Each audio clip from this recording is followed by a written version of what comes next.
First time KL రాహుల్ని చూస్తే పాపం అనిపించింది. ఎల్ఎస్జీ టార్గెట్ 165 ఒక మంచి టార్గెటే పెట్టిండ్రు అనుకున్నా.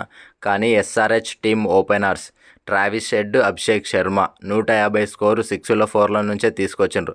వాళ్ళు ఆడుతున్నంతసేపు, ఆ మ్యాచ్ చూస్తున్నంతసేపు అది హైలైట్స్ మ్యాచో లేకుంటే లైవ్ మ్యాచో అసలు ఆడటమే కాలే. ఎస్ఆర్హెచ్ టీం వాళ్ళు మాత్రం గెలవడానికి ఆడతలేరు. వాళ్ళు ఆపోనెంట్ టీంను భయపెట్టాలన్న ఒక ఉద్దేశంతోనే ఆడుతున్నారు అనిపించింది.